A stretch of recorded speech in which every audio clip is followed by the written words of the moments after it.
C'est reparti pour Smart Bourse, votre double dose quotidienne de marché en direct sur Bismart, chaque jour à la mi-journée, 12h30, 13h et en fin d'après-midi, la grande édition pendant une heure à partir de 17h, rediffusée à 20h sur Bismart TV, émission que vous retrouvez chaque jour en replay sur bismart.fr et en podcast sur l'ensemble de vos plateformes. Au sommaire de cette édition ce soir, des marchés actions qui temporisent, notamment en Europe, avec une petite baisse à la clé pour les principaux indices actions européens, une baisse limitée à moins de 0,5% pour le CAC 40 actuellement, qui, rappelons-le, a arraché hier en séance un nouveau record historique à plus de 7400 points. L'indice CAC tourne autour des 7340 points en cette fin de séance. Vous aurez les infos clés du jour dans un instant avec Alix Nguyen. Une temporisation des marchés actions et des marchés d'actifs risqués justifiée par la prise de parole de Jérôme Powell en ce moment même devant la commission bancaire du Sénat à l'occasion du témoignage semi-annuel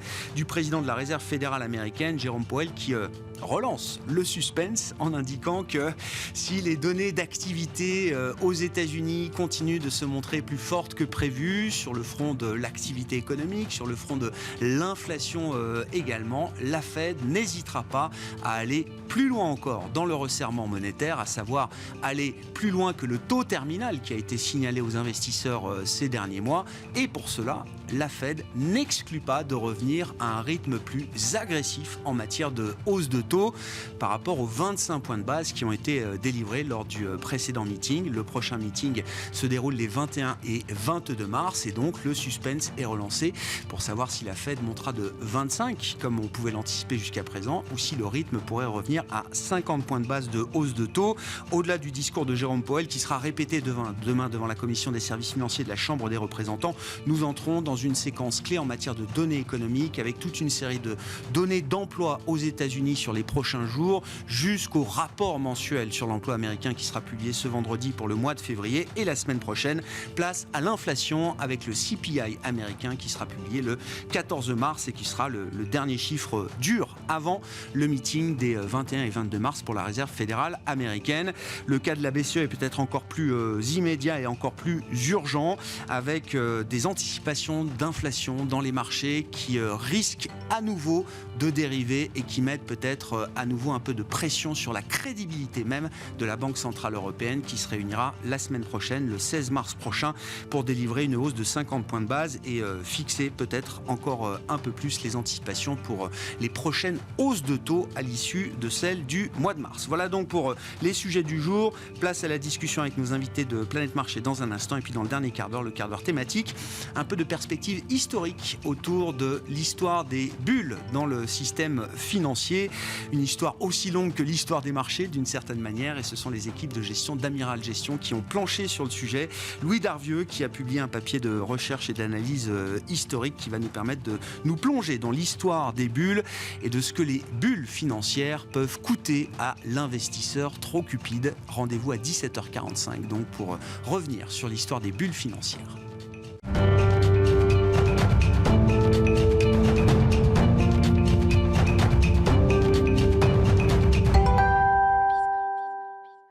Mais d'abord, tendance mon ami, chaque soir à 17h, avec vous, Alix Nguyen, pour revenir sur les infos clés de marché et le CAC 40 qui s'apprête à clôturer cette séance en légère baisse. Oui, si la majeure partie de la séance s'est faite tout en prudence, le marché digère désormais les propos de Jérôme Powell. Le président de la Fed est intervenu dans le cadre de son audition semi-annuelle devant la commission bancaire du Sénat. Il a déclaré que les taux finaux pourraient être plus élevés qu'anticipés afin de lutter contre l'inflation. Estimant, je cite, que les dernières données économiques sont plus fortes que prévu, ce qui suggère que le niveau ultime des taux d'intérêt sera probablement plus élevé. Pour rappel, demain, il sera auditionné devant la Chambre des représentants. Avant cela, ce matin, la Banque centrale australienne a surpris via l'annonce d'un relèvement de 25 points de base de son principal taux directeur à 3,6%. L'institution a laissé entendre qu'elle en avait peut-être presque terminé avec le resserrement de sa politique monétaire. Aux États-Unis, du côté des valeurs qui font l'actualité, on notera le bond du titre Meta Platform. D'après Bloomberg, la maison mère de Facebook entend supprimer plusieurs milliers de postes dès cette semaine. Pour rappel, en novembre dernier, Meta avait déjà annoncé la suppression de plus de 11 000 emplois, soit 13% de ses effectifs, dans le cadre de la première grande vague de licenciements de son histoire. Plus près de nous, les secteurs défensifs sont dans le vert. À Paris, c'est le cas d'Engie ou de Carrefour. Carrefour qui profite entre autres des prévisions de Zalando. Le groupe maintient sa stratégie et ce, même s'il réduit ses ambitions à court terme. À noter en effet qu'en 2022, le géant allemand du commerce électronique a vu son bénéfice opérationnel divisé par plus de 2,5. Autre valeur défensive, Danone et Sanofi avancent aussi dans le vert. Sanofi, dont on apprend que l'autorité sanitaire américaine a accepté d'examiner la demande de licence de produits biologiques supplémentaires du Dupixent. Et puis dans le secteur des biotech françaises, on retiendra aujourd'hui la chute de la société Gencyte. Et Gencyte Biologics, qui a développé le traitement Lumevoq, connaît un nouveau décalage de production après celui déjà intervenu au printemps. Si la mise en marché est autorisée en Europe, elle ne devrait désormais intervenir qu'au premier trimestre 2024 et non en septembre 2023 comme espéré jusqu'alors. Cela serait dû à un problème opérationnel. Tendance, mon ami, chaque soir, les infos clés de marché à 17h en direct dans Smart Bourse sur Bismart avec Alix Nguyen.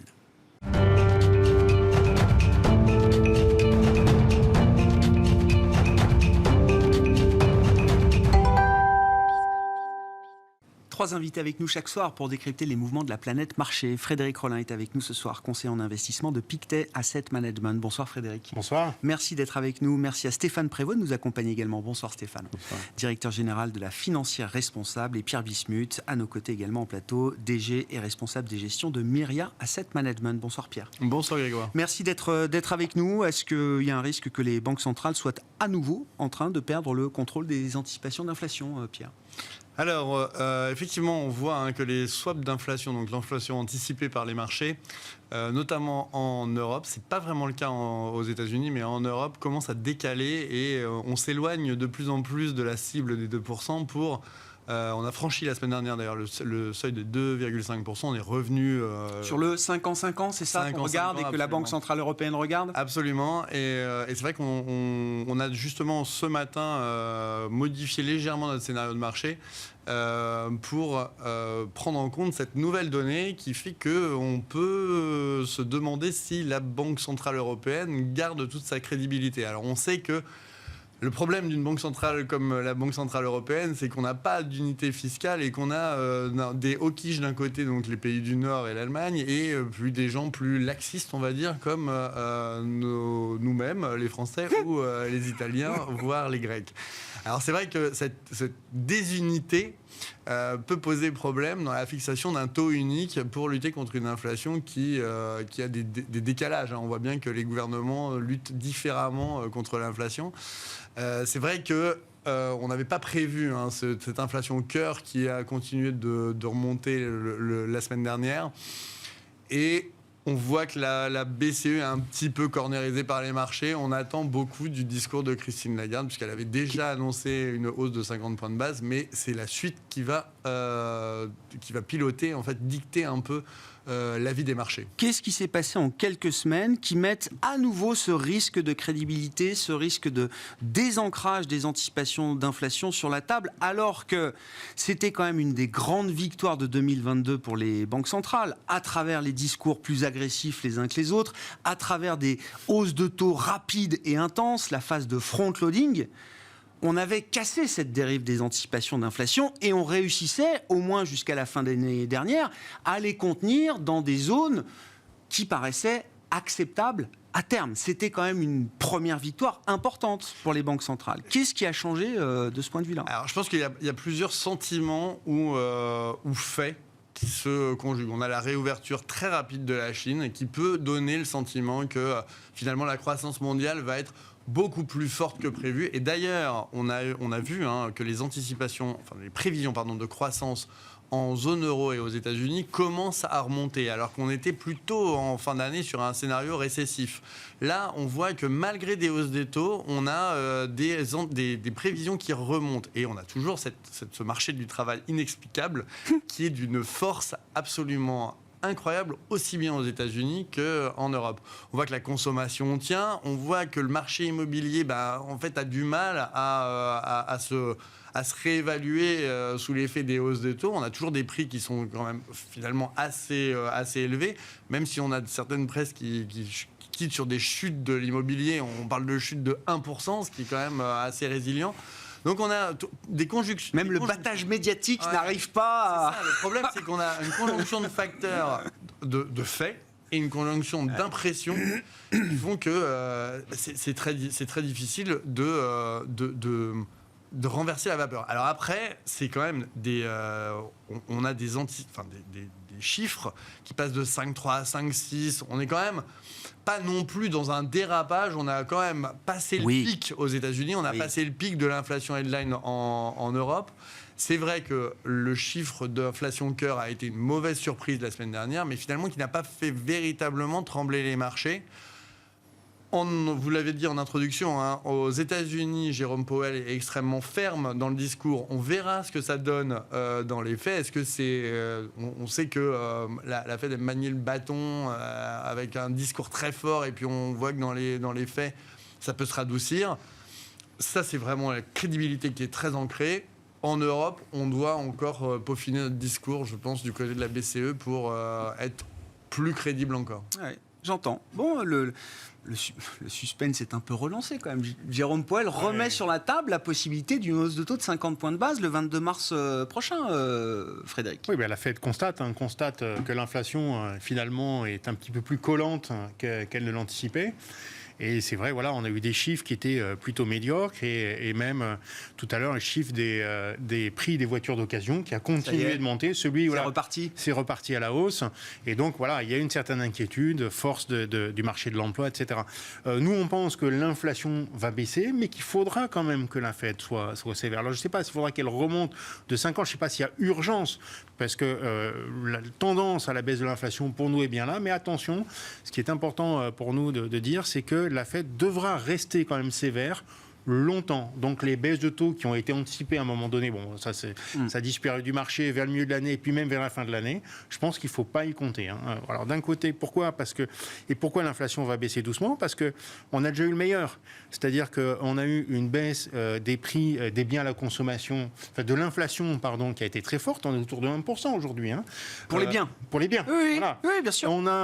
Et puis ensuite, c'est les services qui continuent de monter. Mais dans les services, on a les loyers, et les loyers quand même, donc on a des baisses de prix très, très modestes manifestement en France sur l'immobilier. Aux États-Unis, c'est un petit peu plus sérieux quand même, l'immobilier est vraiment à la peine, parce que pour le coup les taux d'emprunt ont fortement monté, et en général à peu près 12 mois après, et on arrive à ce moment-là, une baisse des prix immobiliers, on a une baisse, pas une baisse des prix des loyers, mais en tout cas un ralentissement de la hausse. Donc ça paraît aussi bien s'engager. Donc oui, une baisse en général, mais pas si rapide que ça, parce que les loyers, la hausse des loyers va baisser doucement, que certains services vont rester quand même dans un contexte inflationniste à cause de l'emploi et à cause d'une épargne forte accumulée, et qu'on ne peut plus attendre grand-chose du côté des biens. Donc pas d'inquiétude sur de nouveau un nouveau cycle de hausse des taux, mais effectivement on est assez d'accord avec Jérôme Powell, pas forcément 0,50, mais il faut prendre ça sérieusement. Et puis du côté de la BCE, quasiment rien n'est fait, c'est-à-dire que on regarde l'inflation monter aujourd'hui, et on espère qu'il va se passer la même chose en Europe qu'aux États-Unis. Enfin, rien n'est fait, 300 points de base de hausse de taux quand même. Oui, mais en termes d'inflation cœur. Ah non, 9 mois après, on a toujours une accélération de l'inflation cœur. Ce qui pose la question quand même de la transmission ou à minima du délai de la transmission de la politique monétaire qu'on a en Europe. Voilà, et donc rien n'est pro. Et pourtant, ce qui est assez intéressant, c'est que la transmission du côté de la Fed, s'est fait assez fortement à travers l'immobilier et l'effet de richesse, mais on a encore des banques qui prêtent aux États-Unis. Donc n'oublions pas quand même que ça aussi, ça va venir faire probablement baisser la croissance et l'inflation. C'est que les intentions de prêt des banques et les demandes de prêt de la part des particuliers et des entreprises sont en train de baisser. Oui. Alors qu'en Europe, on a déjà eu quand même un petit peu de reflux de la croissance, de la croissance du crédit. Vous dites qu'il y a quand même l'idée qu'il faut être un peu patient. C'est-à-dire que la transmission de la politique monétaire, alors tout ça est très documenté, il y a toute une littérature très académique et officielle de ce point de vue-là, mais c'est vrai qu'on n'a jamais connu cet épisode inflationniste depuis des générations. Au regard de la vitesse, de l'intensité des hausses de taux qu'on a pu mettre en place en 2022, j'ai l'impression que les investisseurs auraient aimé quelque chose d'un peu plus direct, un peu plus rapide. Et il ne faut pas céder à la tentation de la panique d'une certaine manière. Vous dites, pour les banques centrales, il faut vraiment inscrire cet effort dans la durée. Et c'est ça qui est un peu difficile quand on voit encore les niveaux d'inflation, de résilience, d'activité qu'on observe un an après. N'oublions pas que quand même que les hausses de taux de la Fed vont avoir un impact très direct sur la croissance et ont déjà un impact très direct sur la croissance. C'est-à-dire que le marché de l'immobilier est quasiment à l'arrêt aux États-Unis. Tout ce qui est CAPEX, la croissance du CAPEX est en train de ralentir fortement et la consommation est quand même maintenue, je dirais, entre deux barrières assez étroites. D'un côté, on a des pertes de pouvoir d'achat qui n'incitent pas à une surconsommation. De l'autre côté, on a quand même une épargne accumulée très très forte qui fait qu'on va quand même continuer de consommer parce que on a peut-être tous expérimenté une fois dans notre vie, baisser sa consommation, c'est vraiment difficile en fait. Donc voilà, on a une consommation qui va tourner autour de 1%. Donc tout ça fait que la croissance n'est pas là, la demande n'est pas très forte. Voilà, avoir d'un seul coup une réaccélération de l'inflation, mais pourquoi ? Donc non, ça va baisser, mais il faut être patient. Et puis, il faut que la Fed soit plutôt sérieuse. Attention quand même, ne pas suranticiper des resserrements de la Fed, parce que voilà, on a ce ralentissement, on a une courbe des taux qui est très inversée, on a des banques qui vont arrêter de prêter, on a quand même des pertes de pouvoir d'achat.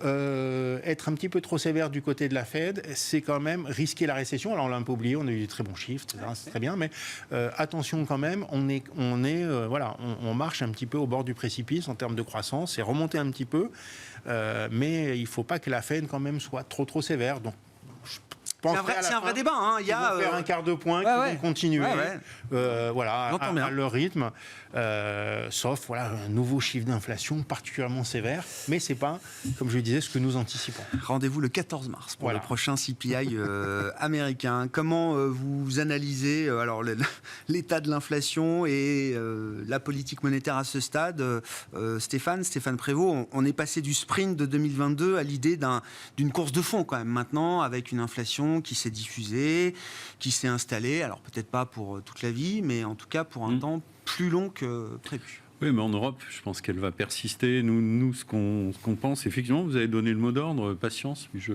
me retrouve dans ce qui a été dit précédemment. On pense qu'on a vu des premiers signes d'inflexion. Tout de suite, on voulait aller chercher le pivot. On pensait qu'on avait fait l'essentiel sur les hausses de taux des banques centrales. Je crois que la crédibilité, c'est de maintenir quand même un discours sévère au niveau des banques centrales, et que tant qu'on n'a pas vraiment une inflexion forte de l'inflation, on va être dans ce contexte-là. Et tout signe contraire qui serait reçu et perçu comme tel par les marchés serait un signal de faiblesse et, à mon avis, une mauvaise nouvelle, et provoquerait une réaction négative des marchés. Par contre, effectivement, pour en revenir à l'inflation, cette persistance ne nous paraît pas totalement illogique, notamment en Europe. On est toujours dans un contexte où il y a des perturbations qui sont liées aux tensions que l'on a à travers le conflit ukrainien. On a toujours des effets de second rang là-dessus. C'est ce qu'on voit sur l'alimentaire, c'est ce qu'on voit sur un certain nombre de sujets. On le voit d'autant plus en Europe actuellement. On est vraiment au cœur du sujet. Ça peut persister, ça va rester un peu élevé, mais on pense vraiment qu'à partir du fin du deuxième trimestre, troisième trimestre, on s'attend quand même avec des effets de base à une diminution et un ralentissement, une normalisation. Maintenant, il ne faut pas rêver, on ne va pas aller aux 2%. On ne va pas aller non plus vers des baisses de taux cette année. Moi, j'y crois pas depuis longtemps, vous le savez. Donc, je pense qu'il faut garder raison, mais j'ai presque envie de dire, nous, en termes de gestion, ce qu'on met dans nos portefeuilles, on regarde presque, on vise un peu au-delà, déjà. On vise vraiment ce qui peut se passer dans 6 mois sur le scénario central, où on ne tombe pas dans une récession très forte, et on garde quand même si les taux peuvent monter encore un peu, l'essentiel est fait, et on a une certaine résilience de l'économie. Donc c'est quand même, à moyen terme, 6 mois et plus, c'est l'idée du soft landing qui prévaut toujours selon vous. C'est toujours notre scénario central aujourd'hui. Ah ouais, j'entends. Et on le voit aussi dans les... Alors, on le voit dans les messages des managements, parce qu'il y a eu quand même pas mal de communication. Moi, j'étais un peu surpris de voir la visibilité qui était donnée par des managements, qui n'ont pas hésité à confirmer des prévisions de croissance organique, croissance de chiffre d'affaires, etc. Il y a des secteurs où ça se passe toujours assez bien. Et puis, on voit aussi le pricing power. Donc, du coup, en termes de gestion, on a aujourd'hui, très concrètement, c'était le cas déjà il y a 3 mois, ou depuis quelques mois, depuis que je viens vous voir récemment, on a un pied défensif sur le portefeuille. Donc ça veut dire qu'on est désynchronisé du cycle économique. On a un pied résilient. Donc là, on sait qu'on a une visibilité, une récurrence, etc. Et on a un pied cyclique où là, on estime qu'on a du pricing power. Ouais.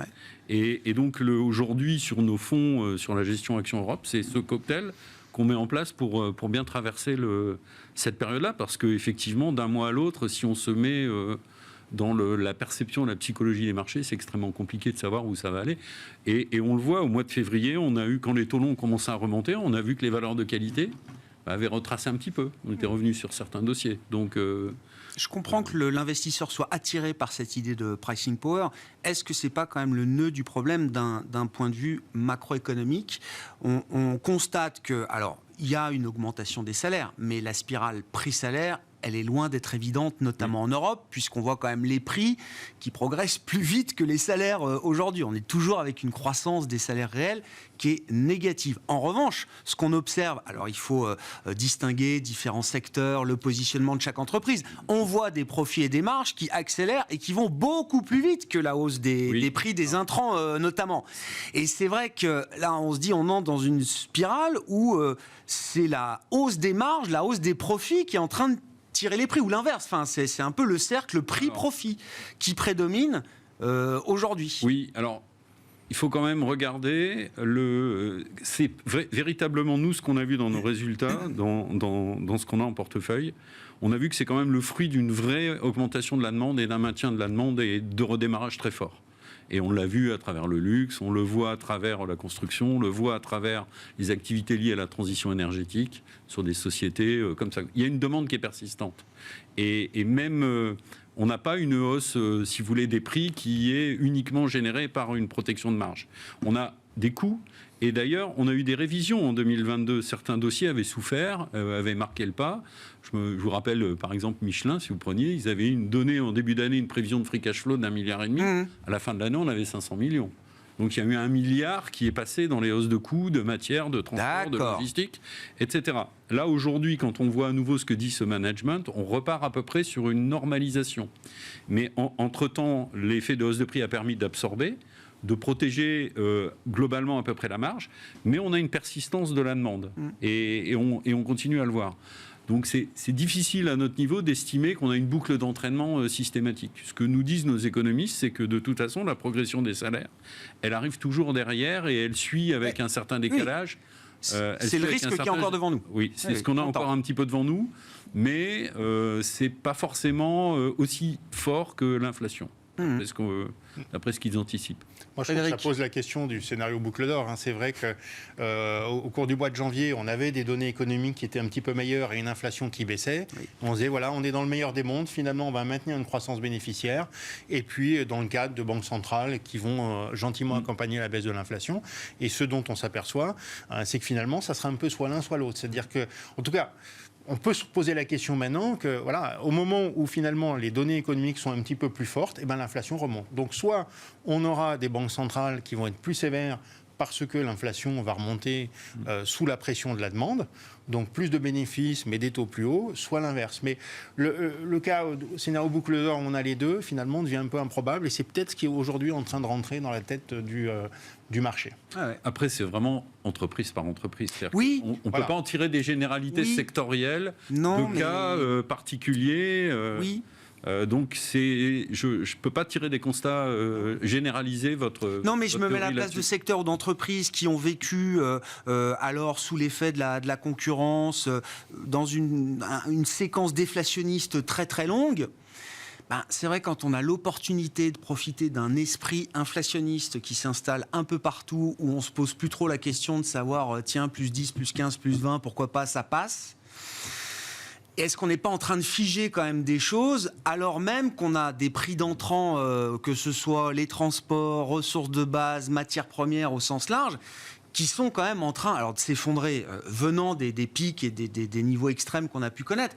Et donc on se dit, est-ce qu'on n'est pas un peu à rebours de ce point de vue-là, l'idée de la spirale prix-profit, prix-marge Alors, moi, je pense que c'est un phénomène classique dans un cycle économique. Après, qu'est-ce que ça va donner sur les marchés ? Finalement, ce qui est étonnant, c'est cette résilience des marchés actions, des marchés du crédit, avec des discours des banquiers centraux. Et moi, c'est un peu ça qui m'intéresse dans mon métier.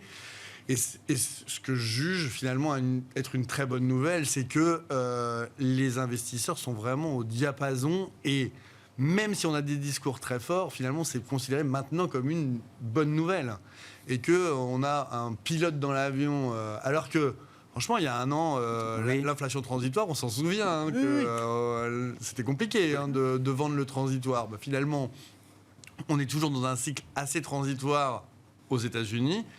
En Europe, c'est plus compliqué, on en a parlé, c'est plus compliqué, mais on voit bien que les indices internationaux, donc comme le CAC, qui volent de record en record. C'est la référence mondiale désormais. Non, mais c'est ça. Oui. C'est ça, j'ai bien compris que CAC is the new Nasdaq, si j'ai bien lu ce qu'on m'a envoyé. C'est vrai que un indice très international comme le CAC, finalement, profite d'un effet de prix fort et d'une exclusivité de certains de ces secteurs, qui fait que on a des profits qui sont très élevés. Mais après, sur le partage des profits, c'est vrai qu'on est français, donc on s'attache à ce qui se passe en France. Il y a quand même un effort, on va dire, des entreprises pour partager les profits avec les salariés. Donc c'est vrai que les salaires peuvent être un peu décevants. En revanche, il y a une forme de prime exceptionnelle et certains... Les compensations autour des seuls salaires stricts, effectivement, sont plus larges. Voilà, sont beaucoup plus larges que ce qu'on voit dans les salaires, notamment en France. Un mot peut-être de la Chine, effectivement, Frédéric. Alors, comment on interprète les objectifs politiques qui ont été fixés par le pouvoir à Pékin, et qu'est-ce qu'on fait avec des actions chinoises alors qu'on a connu un rebond fantastique de novembre jusqu'à fin janvier, et qui ont retracé une partie de ces 50% de hausse peut-être en quelques mois au cours du mois de février? Alors c'est vrai qu'aujourd'hui, on a plutôt des bonnes nouvelles du côté de la Chine. Les déconfinements se passent plutôt bien, c'est-à-dire qu'on n'a pas cette recrudescence de l'épidémie qui aurait pu faire craindre finalement que la reprise capote. On voit que les PMI sont plutôt très bons, les trafics routiers a repris. Et on a un consommateur aujourd'hui qui a accumulé beaucoup d'épargne, alors pas des subventions, il n'a pas eu ces plans Biden etc. qu'on a pu avoir à travers le monde, mais il a peu consommé. Et donc, on a eu une croissance quasi nulle de la consommation pendant 2 ans. Donc, ça fait et donc, ce qu'on voit, c'est que les dépôts bancaires ont tout simplement explosé. C'est pas de l'argent qui est déjà parti dans des investissements, il est prêt à être dépensé. Alors, souvenons-nous, quand nous sommes sortis de 2 mois de confinement, la furie autour des magasins, pour eux, c'est un peu plus que 2 mois. Et donc, on peut penser quand même qu'il y aura une reprise assez solide de la consommation. Donc, 5% de croissance économique pour la Chine en 2023, ça nous paraît très atteignable. Donc je pense que c'est aussi le message que fait passer le gouvernement chinois, qu'il n'est pas pro-croissance à tout prix, qui veut quelque part un certain partage, et donc il ne va pas tout miser sur la croissance. Néanmoins, on a la consommation qui est là, on a l'immobilier qui montre des signes de stabilisation, avec un gouvernement qui, là aussi, a un petit peu modéré son discours en disant, les lignes rouges, on va vous donner un petit peu de délai, chers promoteurs, donc ça donne un petit peu d'air, donc on pourra avoir en plus, vers la fin de l'année, deuxième moitié de l'année en tout cas, une reprise de l'immobilier chinois, parce qu'il y a quand même une urbanisation qui continue en Chine, il faut construire, et donc il n'y a pas de raison, je dirais, fondamentale et tendancielle que l'immobilier chinois s'arrête. Donc une belle croissance. Des valorisations sur les actions chinoises qui sont très décotées par rapport aux actions américaines, européennes, mais comme d'habitude, je dirais pas Oui. ni plus ni moins. Elles Ouais. sont revenues sur Ouais. des niveaux de décote à peu près normal. Donc nous, on compte pas spécialement sur une remontée, enfin une amélioration des primes de risque, mais plutôt une amélioration des bénéfices sous la pression de la croissance. Alors après, bon, pourquoi du coup, avec ces bonnes nouvelles, on a une consolidation du marché? Probablement, et ça c'est peut-être aussi le risque au scénario, c'est quand même le risque géopolitique qui continue d'être assez présent. C'est pas très agréable quand on est investisseur en actions chinoises d'entendre les Américains dire que la Chine se préparerait ou se serait préparée à un moment donné à fournir des armes à la Russie. C'est pas très agréable de voir le président Biden demander à la Hollande, donc à ASML, de cesser de vendre des semi-conducteurs sophistiqués au pays. Donc on voit bien quand même que les relations internationales du côté de la Chine sont pas... C'est plus aussi pas très ininvestissable que ça l'était il y a 6 mois, mais c'est pas redevenu investissable comme ça l'était Non, il y a, je pense que il y a 5 ans. les craintes étaient probablement très exagérées. C'était un peu de la peinture fraîche, toutes ces déclarations. Je pense qu'aujourd'hui, les choses sont un petit peu stabilisées. On voit bien que le gouvernement chinois a besoin de croissance et donc il a besoin aussi de continuer d'échanger avec ses partenaires économiques. C'est plutôt, à la limite, près du côté des États-Unis qu'on voit que du côté de l'administration Biden, la pression devient de plus en plus forte. Mais pour nous, ça reste très largement investissable. Cette consolidation, les nouvelles géopolitiques n'ont pas été très bonnes. Tout n'est pas encore dans les cours. Sur les actions chinoises, ce que je veux dire, c'est alors sur la croissance bénéficiaire, non, certainement pas. Certainement pas. D'accord. Puisque les primes de risque sont à peu près sur l'historique. Et c'est vrai que ces problèmes géopolitiques n'ont rien de très nouveau non plus. En revanche, partout ça va ralentir. Nous, on voit même une baisse bénéficiaire en Europe pour l'année 2023. C'est l'inverse en Chine. Bon, c'est un driver qu'on retrouve dans les résultats, les discours d'entreprises européennes. Je sais pas, vous avez cité le luxe tout à l'heure, des industriels aussi, j'imagine, qui doivent regarder ça de très près. Oui, moi j'ai retenu deux choses de ce qui s'est dit ce week-end en Chine dans les discours économiques. D'abord, priorité à la consommation intérieure. Oui. On voit quand même une Chine qui a tendance à se refermer et qui, d'un autre côté, tente de rassurer aussi ses partenaires commerciaux, l'Europe au premier rang. Donc là, c'est quand même une bonne nouvelle, vous avez raison de le signaler, pour les entreprises exportatrices, notamment du CAC 40, mais aussi pour les grandes sociétés allemandes qui dépendent de ce marché. Et le deuxième point, c'est que moi je considère que la Chine, quand on a un objectif, c'est une croissance qui est un peu administrée quand même, hors événement exceptionnel. Donc si le grand patron dit on fera 5%, on peut corriger le chiffre de 4,8 à 5 et on ne sera pas loin de l'objectif. Ce que je retiens, c'est qu'il y a aussi un mouvement politique assez fort, c'est que la personne qui remplace Li Keqiang, c'est Li Qiang, lui n'a pas de background économique, pas de culture économique, mais il fait partie de la garde rapprochée. Ah oui. Et donc c'est plus le même cercle. C'est plus le même cercle. Il y a une fermeture au niveau du cercle, donc c'est à suivre. Je ne tire pas de conclusion, mais je pense que ça n'est pas, c'est pas anodin et on voit quand même une certaine. Dans le sillage de ce qu'on avait observé au Congrès, effectivement. Oui. Resserrement sans doute autour d'un premier cercle très proche. Exactement. De Xi Jinping. Dans la série des bonnes nouvelles aussi, alors je comprends quand même pour tout le monde la réouverture de la Chine, la reprise chinoise, alors la question de l'inflation que ça peut générer, mais j'ai l'impression que ça reste un événement net positif pour nous, si vous validez cette idée-là aussi. Pierre, l'autre bonne nouvelle pour moi, et ça nous ramène à l'Europe à nouveau, c'est l'absence totale de risque souverain dans la séquence à ce stade.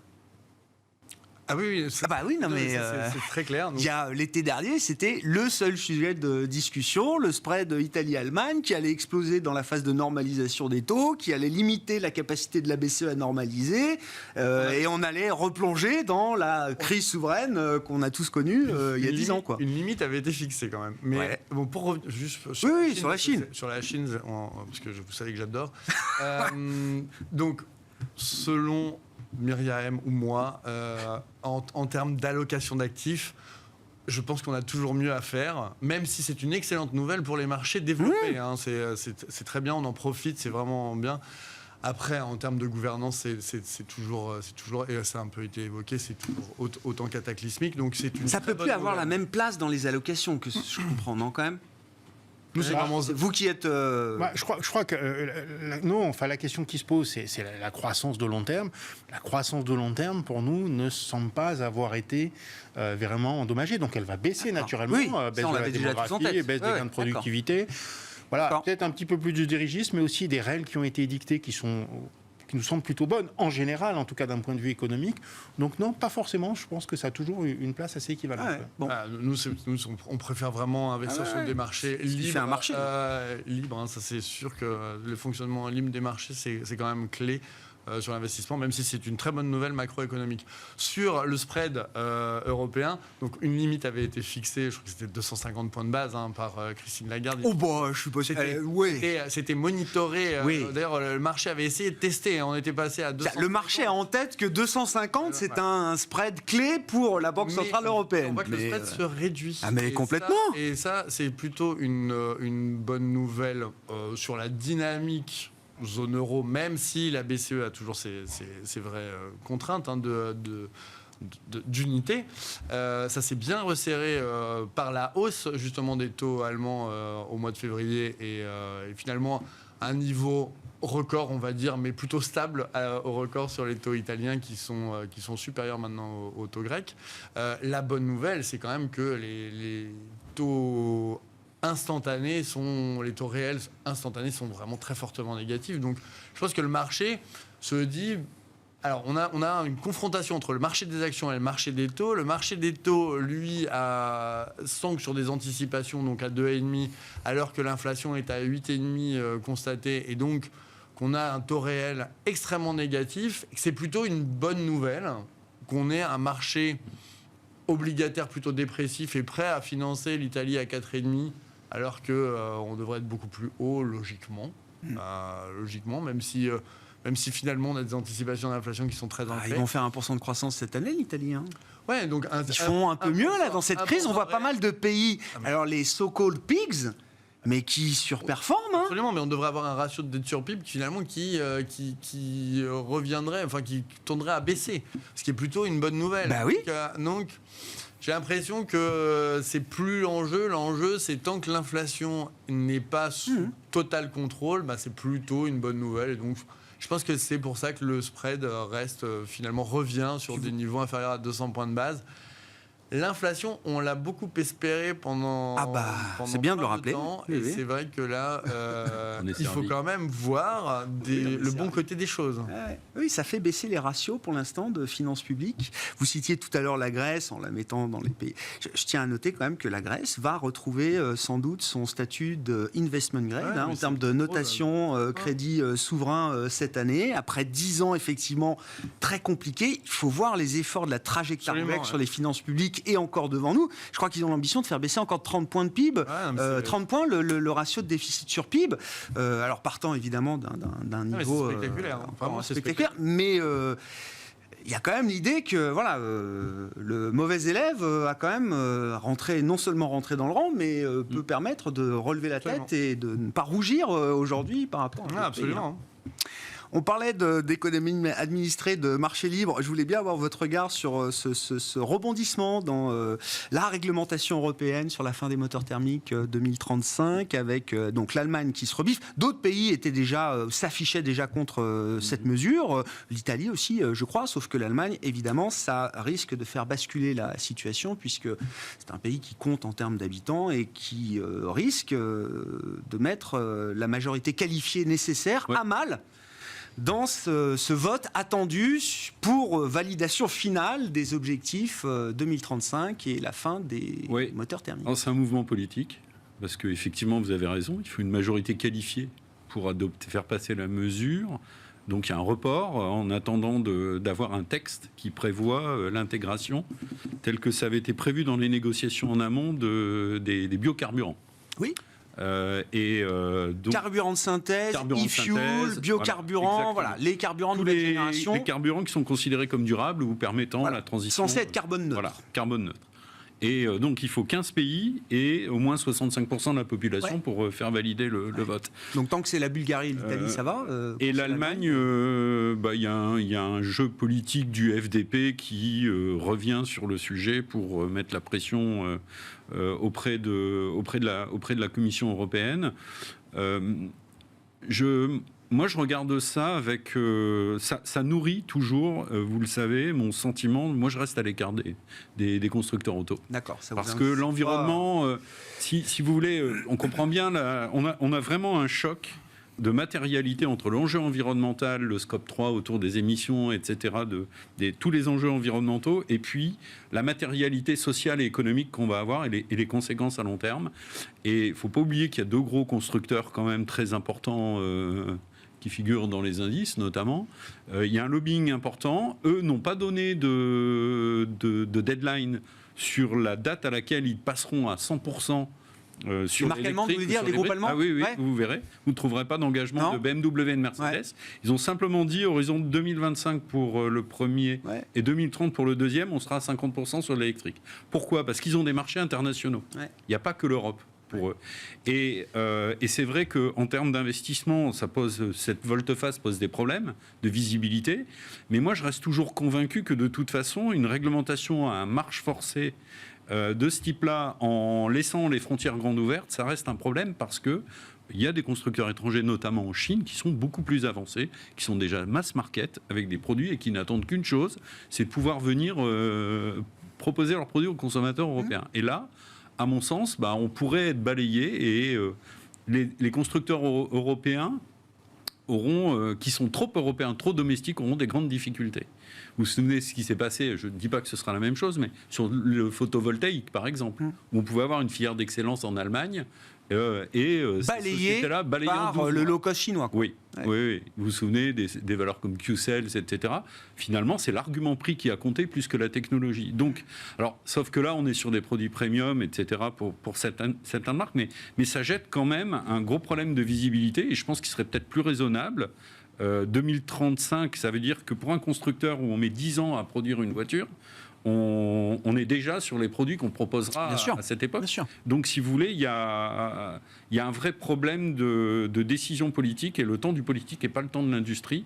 Et peut-être qu'il faut être un peu plus progressif dans les objectifs qu'on se fixe. Déjà, il y a une norme dont on parle très peu, qui est la norme recette, qui va être extrêmement contraignante, qui arrive cette année, et donc si vous voulez... Mais c'est encore le moment où on peut se permettre de réajuster peut-être les horizons et le cadrage de la réglementation. Oui, on peut le faire. Parce que le débat n'est pas complètement impertinent, au-delà de la situation de la coalition et du poids du FDP au sein de la coalition allemande. C'est quand même l'idée de dire, avoir une solution unique, standard pour tout le monde, peut-être qu'il y a des options dans le mix transition, des c'est pas transports rupture ou déphasage ou changement complet de braquet. Et donc, transition, on peut peut-être l'aménager de façon un petit peu plus souple. En tout cas, à mon avis, socialement, économiquement, on y aurait intérêt. Et amener cette transition de façon un petit peu plus douce serait peut-être quelque chose de plus raisonnable. Bon, on verra. Le poids de l'Allemagne comptant forcément un peu plus que d'autres pays en Europe. On verra comment ce rebondissement évolue dans les prochains jours, les prochaines semaines et les prochains mois sur, alors là, spécifiquement la filière automobile et la fin du moteur thermique 2035. Oui, à ce stade, c'est pas complètement plié. Ah bah non. C'est du report. Ah oui, je comprends. On verra comment le débat peut évoluer. On l'a vu sur la taxonomie. Les choses ne sont jamais figées définitivement en Europe de ce point de vue-là. Logique d'investissement, Frédéric, je reviens vers vous. Bon, je comprenais que les niveaux atteints par les marchés actions en Europe, notamment, soulevaient quelques interrogations légitimes. Oui, c'est-à-dire que, en tout cas, on a beaucoup d'interrogations sur la croissance bénéficiaire. On en parlait tout à l'heure. On veut bien qu'il y ait un pouvoir sur les prix, mais s'il y a un pouvoir sur les prix, il faut qu'il y ait effectivement de l'inflation. Et à ce moment, la BCE resserre sa politique monétaire, d'autant qu'on voit que l'inflation n'a pas commencé à baisser. Nous, ce qu'on pense, c'est qu'on va avoir une baisse de la demande, donc on va avoir des prix qui vont commencer à s'infléchir.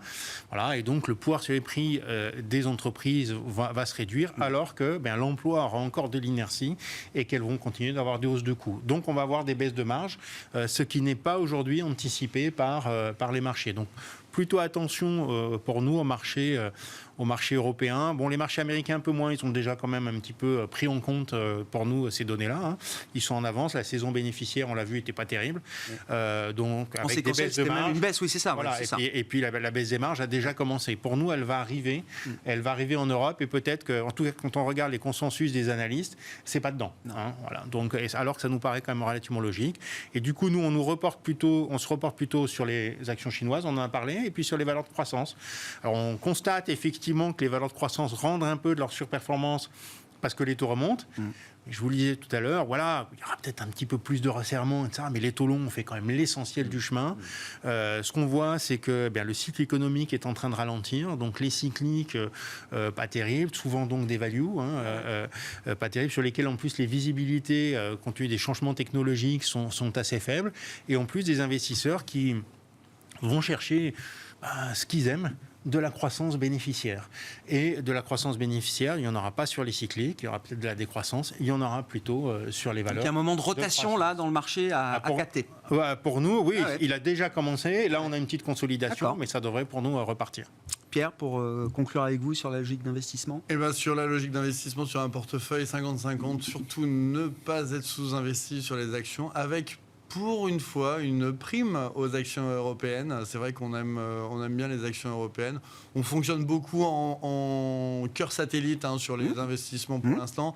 Donc beaucoup de cœur et du satellite, notamment sur les valeurs de croissance. Et puis sur la partie obligataire, c'est vrai que le cash redevient un actif formidable. Bien sûr. Puisque les taux n'en finissant pas de monter, c'est quand même beaucoup plus protecteur. On pense toujours que les taux longs peuvent revenir parce qu'on ne comprend pas cette inversion de la courbe américaine à 100 points de base, notamment le 3 mois, 10 ans, qui est absolument incompréhensible. Même si on pense qu'on va avoir une récession, c'est historique comme inversion. Donc, c'est vrai que le cash redevient très attractif après 10 ans de purgatoire. On verra. Pour l'instant, le CAC bat le cash. Mais à la fin de l'année... Et les actions, ne pas être neutres. Je comprends. Être au minimum neutre, pas sous-investi. Je comprends. Le risque, il y a encore un risque à la hausse. Nous, on pense qu'il y a un risque à la surprise à la hausse, toujours. Mais écoutez...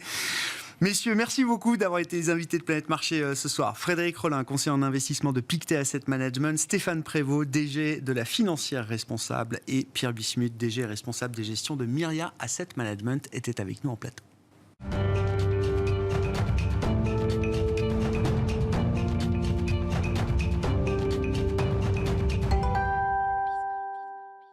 Le dernier quart d'heure de Smart Bourse, chaque soir, c'est le quart d'heure thématique. Le thème ce soir est un thème presque historique, j'ai envie de dire, puisque nous parlons des bulles financières à travers l'histoire des marchés financiers et quelles sont les leçons que l'histoire peut nous apporter, évidemment, en matière de gestion des bulles financières. Quand on est un investisseur pragmatique de long terme, évidemment, ce sont des épisodes à travers lesquels il faut naviguer. Louis Darvieux est avec nous en plateau. Bonsoir Louis. Bonsoir. Vous êtes gérant chez Amiral Gestion et vous avez donc écrit un long papier de recherche, de remise en perspective, d'analyse historique sur ces phénomènes de bulles qu'on observe dans les marchés financiers. Alors, presque une lapalissade. L'histoire des bulles est liée à l'histoire des marchés depuis le début de l'histoire, peut-être de la finance. De ce point de vue-là, ça n'étonnera personne. Ce qui est un peu plus inédit, c'est que on aurait pu se dire qu'au regard du perfectionnement, de la sophistication des outils de marché, l'apprentissage du passé, l'accumulation de réglementations mises en place, on aurait pu se dire qu'on entre dans une période où on va vivre de moins en moins de bulles. C'est pas tout à fait le cas, et même loin de là, Louis. Oui, c'est tout à fait étonnant.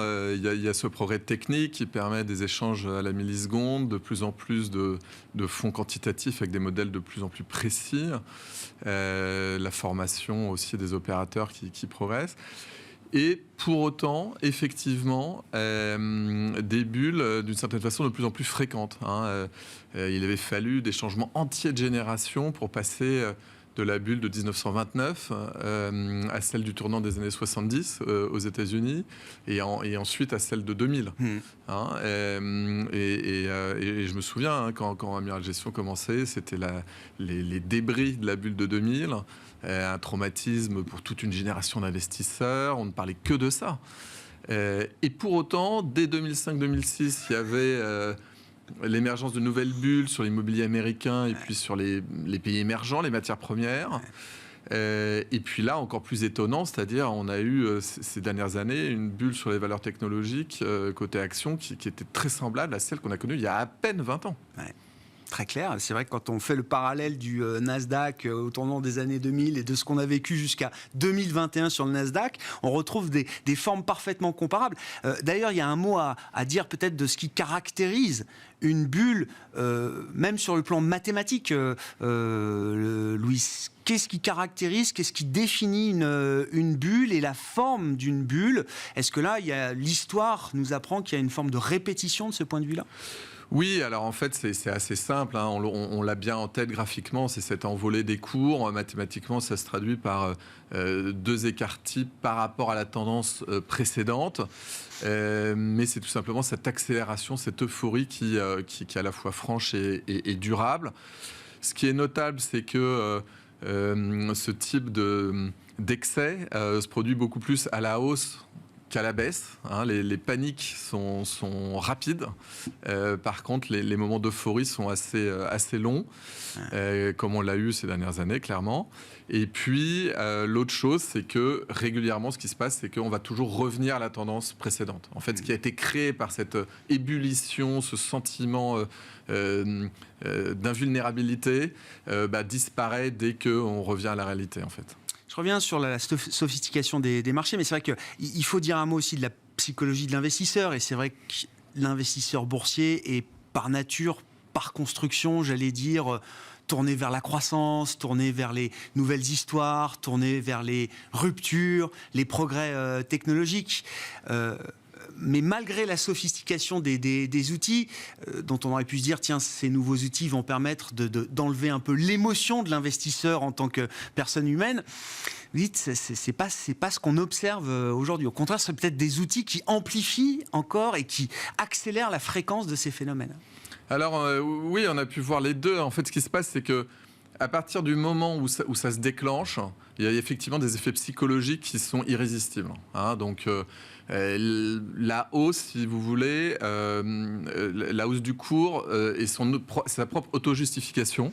Hein. Donc on se met à penser que la performance passée préjuge de la performance future.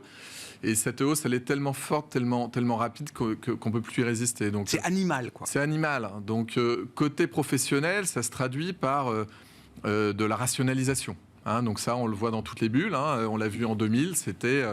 on valorisait les abonnés, les fameux abonnés télécom. C'était une valorisation par abonné. On ne regardait plus les profits, on regardait les abonnés. Donc c'était 50 € par abonné, 100 € par abonné. On oubliait les coûts. Voilà, là on a eu le même genre de phénomène. Mais cette fois-ci, c'était par exemple des valorisations. On est passé de la valorisation des profits à la valorisation du chiffre d'affaires. Ouais. Donc les sociétés de logiciels en croissance se sont payées 5 fois le chiffre d'affaires, puis 10 fois le chiffre d'affaires, puis 20 fois le chiffre d'affaires. Puis là, à partir de 20 fois, ça commençait à devenir beaucoup. Donc on est passé au marché adressable. Donc par exemple, pour les véhicules électriques, les sociétés qui se sont introduites en bourse vantaient leur marché adressable. Ce qui n'a aucun sens quand vous n'êtes pas en monopole ou en oligopole, ça n'a aucun sens. Mais donc, on change la métrique, voilà. Quoi. On trouve le ratio qui permet de justifier... cette hausse à laquelle on ne veut pas échapper. Côté particulier, c'est autre chose. Mais c'est des phénomènes aussi psychologiques. Donc c'est souvent le phénomène du voisin qui s'enrichit. Alors ça, c'est irrésistible. Vous avez votre voisin, vous n'êtes pas plus bête que lui, et puis il est devenu millionnaire parce qu'il a investi sur une crypto-monnaie. Donc ça s'est beaucoup passé ces dernières années. Hein. Nous, on avait un stagiaire, son copain qui avait 15 ans, un peu plus jeune, avait investi dans une crypto-monnaie complètement fantaisiste. Il était devenu millionnaire en quelques semaines. Et donc ça, on ne peut pas y résister parce que vos amis vous poussent et donc pourquoi pas moi. Et donc tout le monde est poussé à participer à ça. Ce qu'il faut dire aussi au regard alors des bulles récentes et notamment la dernière phase de bulles technologiques avec la tech non rentable, les SPAC, etc. Les mêmes stocks aussi aux États-Unis, hein, ces valeurs qui étaient très shortées, dont les entreprises n'avaient plus d'avenir au bord de la faillite et qui se retrouvaient pris dans la meute des particuliers. Derrière tous ces phénomènes, l'origine de ces mouvements de bulles qu'on a observés sur le passé récent, c'est quand même une bulle qui est la mère de toutes les bulles, qui est la bulle obligataire, Louis. Tout à fait. Alors là, effectivement, la grosse différence par rapport à 2000, c'est l'origine. C'est qu'effectivement, là, ça a été ce contexte économique très particulier des dernières années, où on avait ces taux qui avaient été réduits à zéro après la crise financière, mais qui ont été conservés à zéro même quand la croissance est repartie, parce que l'inflation était toujours maîtrisée. Pourquoi ? Parce que il y avait notamment des politiques fiscales qui étaient restées relativement prudentes, et puis le bénéfice des délocalisations en Asie qui comprimaient les salaires, donc comprimaient la demande, et permettaient de garder des prix stables.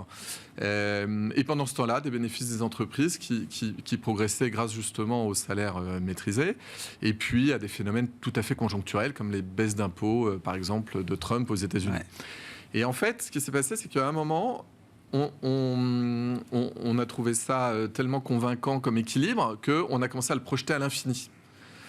Et c'est là où ça pêche, c'est qu'on avait une situation qui était très favorable, certes, mais qui était instable, fragile, et qu'on a projeté à l'infini. Donc le meilleur exemple de ça a été côté obligataire. Effectivement, on est arrivé jusqu'à 20 trillions de dettes à taux négatifs dans le monde. Et on est arrivé, par exemple, avec cette émission de l'Autriche en 2017 à 100 ans, avec un taux extraordinaire de moins de 1% à 100 ans. Donc ça a été mis à 100, ça a valu jusqu'à 220.